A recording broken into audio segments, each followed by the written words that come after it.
आजादी का 75वां साल, भारत का कल, आज और कल। भारत कैसे बनेगा विश्व गुरु? अमेरिका चीन को पछाड़ने का मास्टर प्लान। हम विश्व की महाशक्ति कैसे बन सकते हैं? क्या सिर्फ सोच लेने से, गाने सुन लेने से? नमस्कार मित्रों, मैं वायस बी के फॉर न्यूज पावर। आज हम मुद्दे पर सिर्फ बात करेंगे सीधे सीधे। क्या है मुद्दा आज का?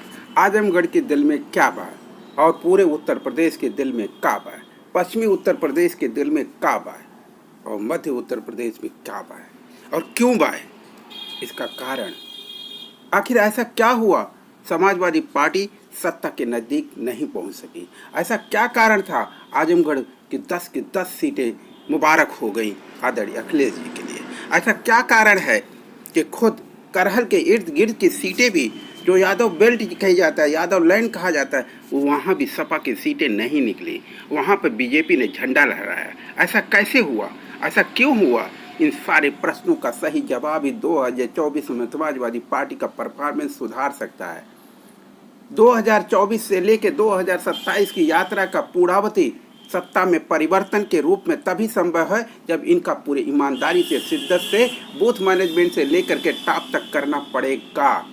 तब जाकर के सुधार जमीन पर होगा और जीत में परिवर्तन आएगा। राजनीतिक क्रांति का प्रारंभ 2019 के चुनाव से ही हो चुका था, मगर कुछ लोगों ने उसे समझा और कुछ लोगों ने उसे नहीं समझा। नरेंद्र मोदी जी जैसे नहायत सक्षम राजनेता उस नफ्स को पकड़ चुके थे, जैसे कि नफ्स में अपना डीएनए राजनीति का डाल सकते थे।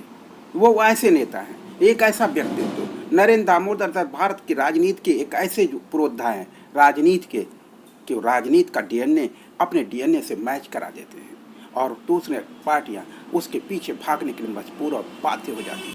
मान्यवर कांसी राम एवं बाबा साहब के सपनों के रास्ते पर चलने वाले ओम प्रकाश राजभर ने अपने पार्टी के और समाजवादी पार्टी के गठबंधन से 7 सीटें अपनी पार्टी के नाम किया। इसी के साथ जहां बहुजन समाज पार्टी 0 पर सिमट गई और एकमात्र सीट जो उसके नाम से है, लेकिन वह व्यक्तिगत उस व्यक्ति की सीट है जो सिर्फ नाम जुड़ा है बीएसपी के साथ। ऐसे हालात में ओम प्रकाश राजभर का परफॉर्मेंस निहायत आदरणीय और सम्मानित है, उद्देश्यों के अनुकूल है। ओम प्रकाश जी को और उनके सभी विधायकों को न्यूज़ पावर की तरफ से बहुत बहुत मुबारकबाद। चुनाव हो चुका है। चुनाव के बाद राजनीतिक विश्लेषण एक विशेष मुद्दा मीडिया के पास बचा हुआ है और आज नेताओं को अपना पुनर्विचार करने का मौका मिला हुआ है।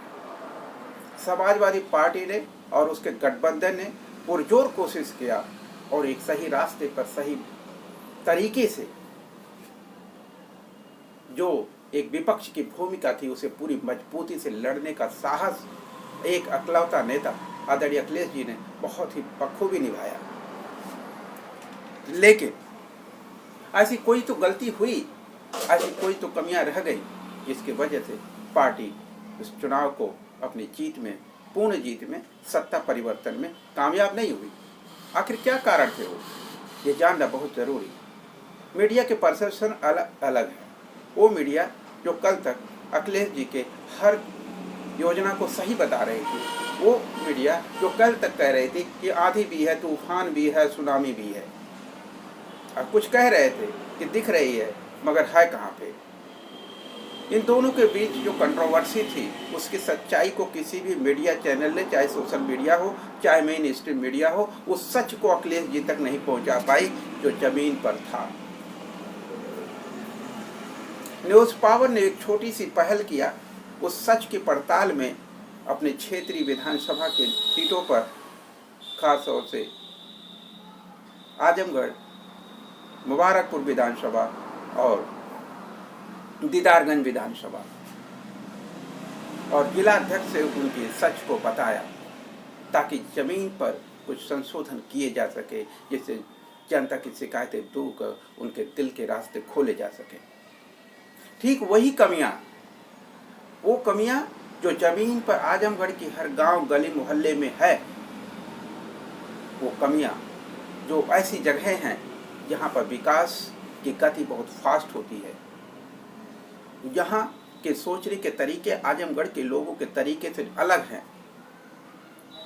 खास तौर से पश्चिमी उत्तर प्रदेश, जिसको हमने भी देखा है, काफ़ी लंबे अरसे तक देखा है। वहाँ के विकास की गति बहुत फास्ट है। किसानों के दर्द और परेशानियाँ कुछ अलग किस्म की है जो आजमगढ़ के लोगों में नहीं है। इसलिए हम जो बात करने जा रहे हैं, आजमगढ़ वर्सेस पूरा उत्तर प्रदेश। आजमगढ़ की 10 से 10 विधानसभा समाजवादी पार्टी गठबंधन को, स्पेशली सिर्फ समाजवादी पार्टी को बहुत बहुत मुबारक हो। इसी के साथ क्या वास्तव में ये समाजवादी पार्टी के विधायक जो आजमगढ़ से जीते हैं, क्या ये समाजवादी पार्टी ये तय कर पाएगी कि ये विधानसभा से जीत कर आए हुए प्रत्याशी वास्तव में अपने काम की बदौलत जीत कर आए हैं या सिर्फ समाजवादी नेतृत्व की आंधी में जीत कर आए हैं? वास्तव में राजनीति की अपनी अलग चाल और परिभाषा होती है। यह चुनाव 2022 एक नए राजनीतिक इतिहास की बुनियाद भर रहा था और चीखें भी लगा रहा था। देश जी के कैंपेन में जो भीड़ें उठ रही थी, उसमें रोजगार की सबसे बुलंद आवाज़ थी कि मुझे बेरोजगारी से मुक्त करो, मुझे महंगाई से मुक्त करो। मगर एक आवाज़ जो पीछे से जा रही थी, मगर वो सुनाई नहीं दे रही थी।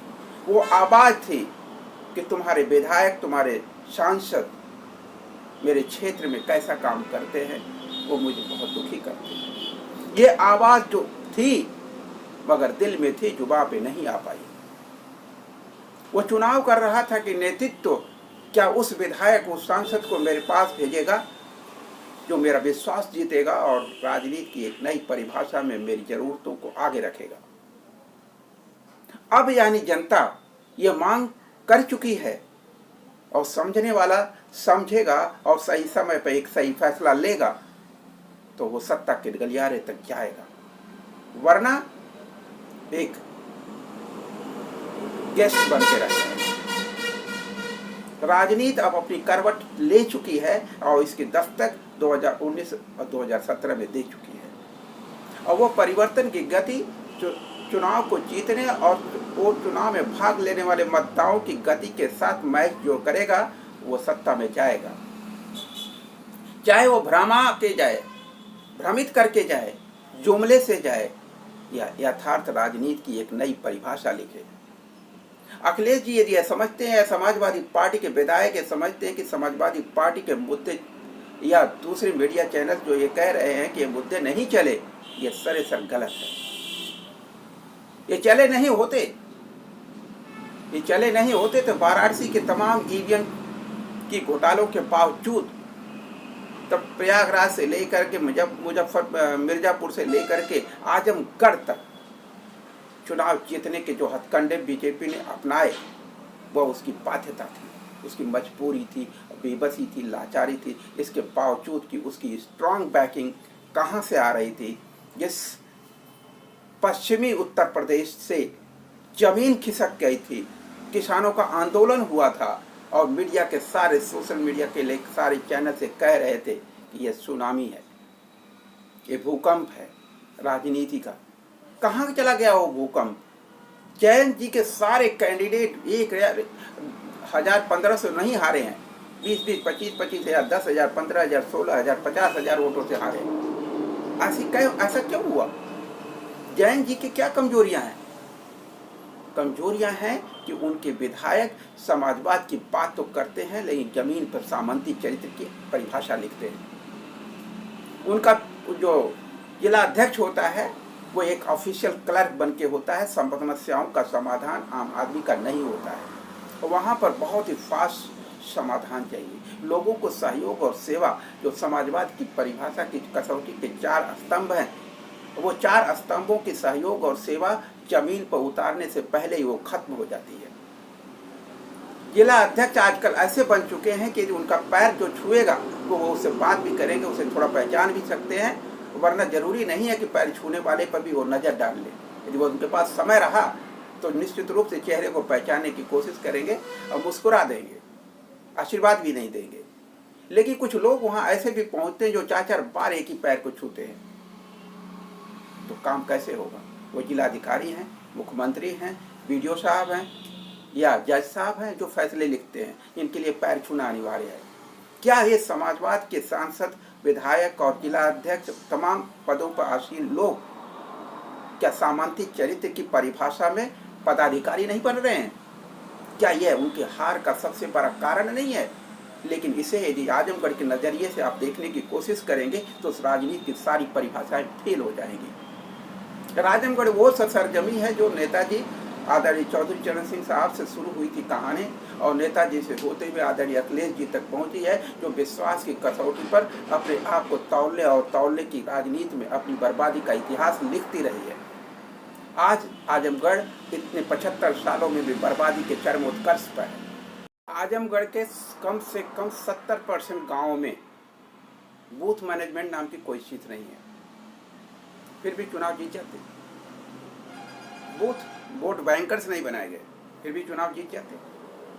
तुलना यदि आप दूसरे डिस्ट्रिक्ट से करेंगे, सराउंडिंग डिस्ट्रिक्ट में तो कर सकते हैं, बलिया, जौनपुर, गाजीपुर, मऊ,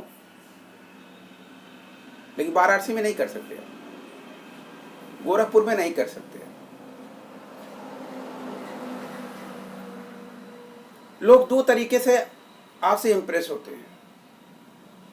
आप थोड़ा कुछ करिए, ऊंची आवाज होनी चाहिए और फ्रेमवर्क इतना बढ़िया होना चाहिए, वो जुमला भी यथार्थ लगे, तब भी आपको वोट मिल जाएगा और आप जीत जाएंगे। लेकिन ये आजमगढ़ एंड सराउंडिंग एरियाज में ऐसा नहीं चलता। नालायक से नालायक विधायक भी, सांसद और विधायक लगातार 20 साल, 30 साल, 40 साल, 50 साल, 60 साल तक बनता रहेगा। यदि जाति समीकरणों का संयोग उसके साथ है और जो कि इस क्षेत्र के लोगों के पास है, समाजवादी नेतृत्व के लिए है। समाजवादी नेतृत्व के प्रति आकर्षण समाजवाद के पुरोधा जो आदरणीय नेताजी थे और उनके उत्तराधिकारी आदरणीय अखिलेश जी जब तक इस आजमगढ़ की सरजमी का सम्मान पाने की योग्यता का कारण बने रहेंगे, तब तक यहाँ पर कुत्ता बिल्ली भी अखिलेश जी उठा देंगे तो वो भी जीत जाएगा, वो भी जीत जाएगा।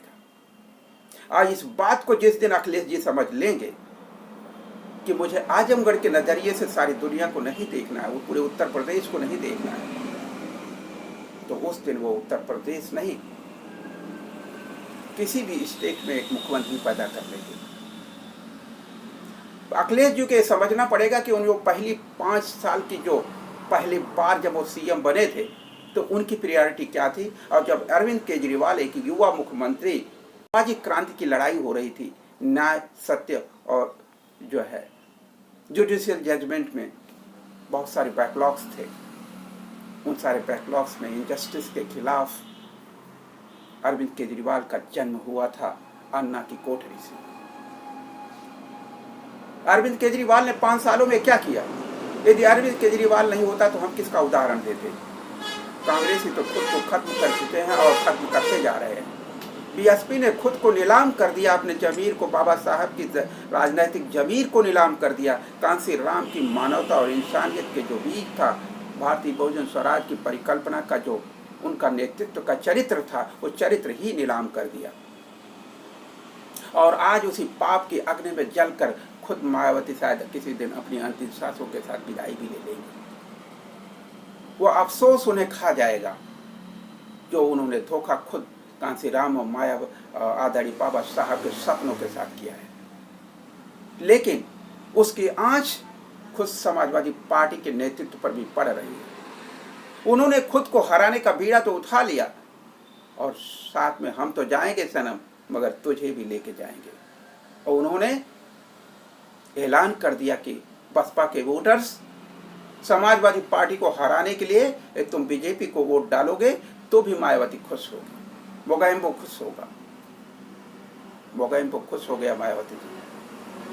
हो जाइए आप खुश, लेकिन आपकी आत्मा अंतिम दिन तक बहुत भारतीय बहुजन स्वराज के कलंक के रूप में आपको धिक्कारती रहेगी। इन हरिजन ST SC OBC जो दलित OBC हैं, अति पिछड़े OBC जिन्होंने बीजेपी को वोट दिया है, उनकी आत्मा उनके मृतक जीवन की यात्रा की कहानी पर सिग्नेचर पार पार करेगी और खुद चीख चीख करके अगले 5 साल को पूरा करेंगे। 5 किलो अनाज, अखिलेश जी ने तो कहा था तुम्हें 25 जो पूरे 5 साल दूंगा। सिर्फ 31 मार्च तक के अनाज की लालच में उसका ऋण चुकाने की कितनी दयनीय सोच थी लोगों में। यह उनकी गरीबी की मानसिकता, उन्हें कुछ कहा नहीं जा सकता, उन पर सिर्फ और सिर्फ दया किया जा सकता। जो अखिलेश जी ने सोचा था उस दया के रास्ते से गुजरने का अखिलेश जी के सोच। हार के असल कारण क्या थे? बूथ मैनेजमेंट, सीटों की हेराफेरी। जो सिटिंग विधायक था, जो वर्किंग विधायक था, जिस सीट से उसे एक्सचेंज कराया गया सिर्फ और सिर्फ सपा के बहुत सारी सीटों को हराने के लिए। ये मतलब क्या हुआ कि भाजपा के बहुत सारे लोग मुखबिर बन करके सपा का मुखौटा लगा करके अखिलेश जी के राइट हैंड लेफ्ट हैंड बने रहते हैं। क्या आप भाजपा के मुखबिरों से बच पाएंगे? यह दूसरा सबसे बड़ा हार का कारण है कि आप भाजपाई मुखबिरों से नहीं बच पाते, नहीं उनकी पहचान कर पाते। वो आपके बगल में, आपके कान के पास खड़े रहते हैं और जब भी खास तौर से आप इम्पॉर्टेंट डिसीजन ले रहे होते हैं तो उस टीम के हिस्से होते हैं, और जो आप नहीं करेंगे तो सीधे वो बगावत करेंगे और आपके खिलाफ आवाज़ उठाएंगे। लेकिन उस पैरामाउंट फैक्टर्स पर जो आप उनके ओपिनियंस को ज्वाइन नहीं करेंगे, उस ओपिनियन को अटेंड नहीं करेंगे तो बगावत के रास्ते पर उतर आएंगे। यही उन मुखौटों की पहचान भी है। लेकिन न जाने क्यों आप नहीं पहचान पाते अखिलेश जी। जो दूर से दिखाई दे जाते हैं कि वो बीजेपी के मुखौटे हैं, जब भी आपको टेस्ट करना हो तो सिर्फ अपनी पार्टी के उन मुद्दों को जो भारतीय बहुजन स्वराज की परिकल्पना में आदरणीय कांशीराम जी और माननीय जो है बाबा साहब ने की थी, और उसे भारतीय बहुजन स्वराज समाज के नाम पर उनको एक्टिवेट करने, यानी उनको जीवंत करने के लिए, उनका जागरण करने के लिए बहुजन समाज पार्टी बनाया था। उस लक्ष्य को, उस उद्देश्य को, वो पावन पवित्र उद्देश्य था आदरणीय कांशीराम बाबा साहब का, जिसे वाम सेब के लोग भी बातें तो करते लेकिन जमीन पर खुद भी नहीं उतर पाते। यही दुर्भाग्य भारतीय बहुजन स्वराज की महायात्रा में। खुद हम समाजवादी हैं, लेकिन हमारी जुबान पर न जाने क्यों भारतीय बहुजन स्वराज बहुत बड़ा लोड बन जाता है। यह शब्द हमारी जुबान पर, स्वराज का शब्द हमारी जुबान पर कितना कटीला बन जाता है, हम नहीं ले पाते। हमारी हार का तीसरा कारण है बैलेट पेपर की लड़ाई न लड़ना। नेहरू के तीसरी पीढ़ी आदरणीय राहुल जी, जो कांग्रेस को बचाने की जंग और प्रियंका जी को बचाने के लिए बेटी पढ़ाओ और बेटी पढ़ाओ के नारे को बुलंद तो किया, आभार किया था न्यूज़ पावर ने, क्योंकि न्यूज़ पावर ने पहली बार बेटी पढ़ाओ और बेटी पढ़ाओ का नारा खुद सोशल मीडिया में सबसे पहली बार दिया था, जैसे आदरणीय प्रियंका जी ने अपनाया। हृदय से आभार। और उन्होंने देखिए उसका रिस्पांस मिला, यानी वो रिस्पांस हवा में नहीं था, बहुत मेहनत किया उस लेडी ने। इस बात को अखिलेश जी को भी समझना पड़ेगा कि आपका नेतृत्व यदि प्रियंका जी के उन प्रयासों से मिले हुए वोटों को अपना करके आगे बढ़ने की कोशिश, बसपा के वो सारे वोट्स जो बीजेपी की तरफ जाके चपका हुए, ये चौथा कारण था कि आपके बसपा के सारे वोट्स बीजेपी में जाके मर्ज हो गए।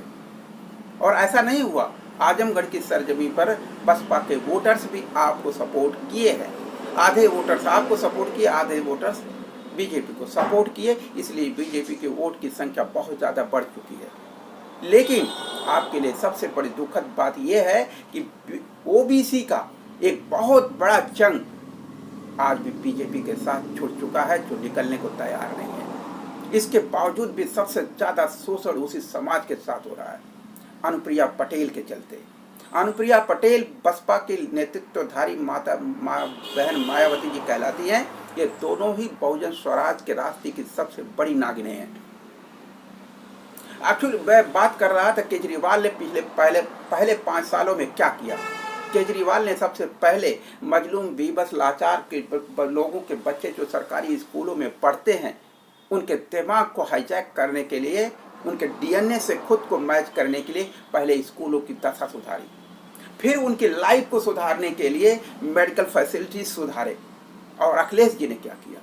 अखिलेश जी ने आगरा एक्सप्रेस वे बनवाया, उस पर बड़े बड़े फाइटर विमान उतरवाए। अखिलेश जी ने क्या किया? लखनऊ मेट्रो बनवाया, बहुत अनिवार्य था शायद, जिसपे सारे गरीब लखनऊ में उसमें टूर एंड ट्रैवल करते।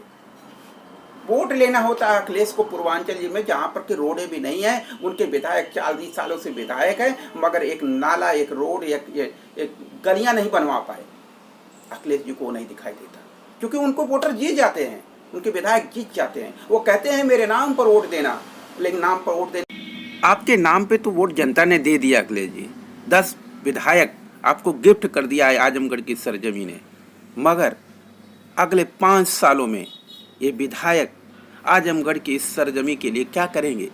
उस विधायक नदी के जो विकास के लिए मिलती है, क्या वो ज़मीन पर उतरती हुई 5 सालों में दिखाई देगी? इस बात की गारंटी क्या आप ले पाएंगे? जिन्होंने ये वादा किया कि तुम अभी सिर्फ अखिलेश को हर विधायक में देखो, हर विधायक में अखिलेश के देखने के क्या मायने हैं? तो क्या अखिलेश में, सारे विधायकों में वो जनता जो विश्वास करती है, आँख मूंद करके वोट देती है, वो नहीं दिखने चाहिए? उनकी आवश्यकताएं नहीं दिखनी चाहिए? उनकी बेचार की बेबसी लाचारी नहीं दिखनी चाहिए? क्या करें कि 2024 में समाजवादी पार्टी 80 सीटों पर अपना परफॉर्मेंस दिखा सके? क्या सिर्फ अपने नाम पे या अपने काम पे? क्या इन दो सालों के बीच में अपने विधायकों को जमीन पर आप उतार पाएंगे? अखिलेश जी कह पाएंगे कि तुम अपनी विधानसभा के लिए जमीन पर अपने विधायक निधि का उपयोग करके वीडियो बना करके, अपने नए कामों की वीडियो बना करके समाजवादी IT सेल को दो, हम उस पर देखेंगे कि तुम क्या कर रहे हो अपने काम? क्या कह पाएंगे आप? यदि वास्तव में अपने आजमगढ़ का कुछ भी कर्ज चुकाना चाहते हैं, 10 सीटों की कीमत चुकाना चाहते हैं, वास्तव में यहाँ की दोनों सीटों को दोबारा जीतना चाहते हैं, और आजमगढ़ के आप, एक अच्छा हुआ मुझे याद आ गया कि आपने विधानसभा सीट करहल से लड़ी है और लोकसभा सीट से सांसद हैं आजमगढ़ के। मेरी विनम्र प्रार्थना है न्यूज़ पावर की तरफ से, BVS हेल्थ केयर की तरफ से, कि आप तेजस्वी यादव से कुछ तो सीख लीजिए। छोटे भाई हैं आपके। तेजस्वी यादव जब चाहें लोकसभा में जाके बैठ सकते हैं, लेकिन वो विधानसभा में बैठते हैं क्योंकि उन्हें वास्तव में CM बनना है वहां का। उनके पिता ने उनको नहीं दिया, पिता तो बेचारे जेल में हैं। यदि अब वो तेजस्वी यादव को CM बनना है तो सिर्फ अपनी बदौलत बनना है, और जनता की आवाज़ सुन के ही वो बदौलत बन सकते हैं। और उसके लिए उन्हें विधानसभा में होना पड़ेगा, जनता की आवाज़ उठाना पड़ेगा, जनता से जुड़ना पड़ेगा, जनता के बीच में जाना भी पड़ेगा। लेकिन अखिलेश जी आप तो हवा में ही जाते हैं। आप आम जनता से कब मिलते हैं? आप तो देश के प्रधानमंत्री से भी ज़्यादा VVIP कल्चर में रहते हैं। क्या ये सच्चाई नहीं है? सिर्फ जब वोट पढ़ने की बात आएगी तो आजमगढ़ किसी दिन आएंगे और यहाँ के दिलों को जीत कर चले जाते हैं। वो उनकी मोहब्बत है आपके प्रति, लेकिन उस मोहब्बत का असली ऋण क्या है अखिलेश जी? क्या आपके सानिध्य को पाना ये आजमगढ़ की मोहब्बत का ऋण नहीं है आपके ऊपर? आपके अपने करहल के लिए समय मिलता है, आपको अपने जो है सैफई के लिए टाइम मिल जाता है, लेकिन आजमगढ़ में ऐसा सैफई जैसा प्लेग्राउंड कब होगा? आजमगढ़ में एक नेशनल लेवल का हॉस्पिटल कब होगा? जो आपने हॉस्पिटल बना के दिया था, देखिए कैसे अपंग और अपाहिज पड़ा हुआ है। जो हॉस्पिटल यहाँ बने हुए हैं वो भी ऐसे ही पैरालाइज की तरह चल रहे हैं। गांव की हालत आज भी बदतर है।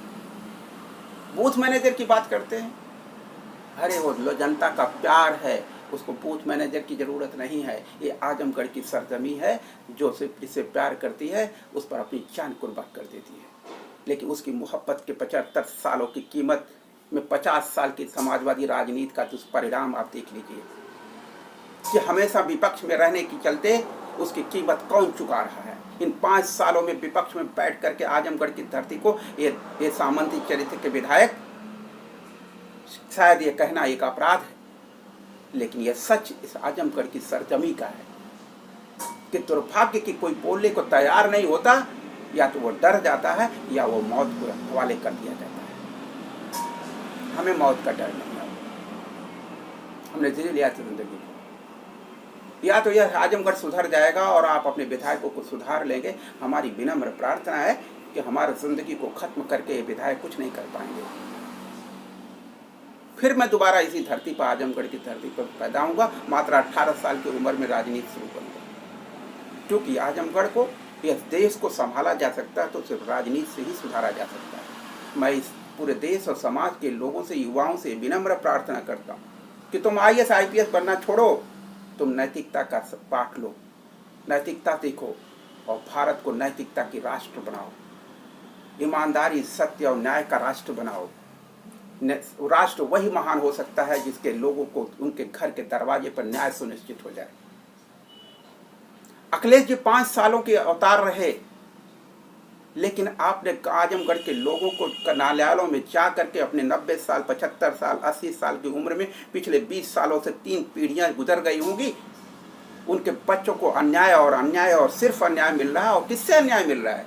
2 भाई आपस में लड़ रहे हैं और आपके विधायक हंसते हैं और कोई न कोई एक पार्टी जाके आपके विधायकों के पास लंच और डिनर कर रही होती है। लेकिन विधायकों को कोई फर्क नहीं पड़ता कि उसकी जनता आज पूरे उत्तर प्रदेश में आप ले गए तो सबसे ज्यादा मुकदमा आजमगढ़ की सरजमी पे है, जो आपकी लोकसभा है। क्या कर रहे हैं? आजमगढ़ की 10 सीटें जीतने में जिला अध्यक्ष आदरणीय हवलदार यादव जी, जिनको आप देख रहे हैं, आप सबको बहुत बहुत मुबारक हो। लेकिन ऐसे ही पश्चिम से लेके पूरब, मध्य, हर जगह पर एक ऐसी ही जीत, हर जिले की 100% जीत कैसे ऐसे और होगी, उसके लिए तय करना होगा।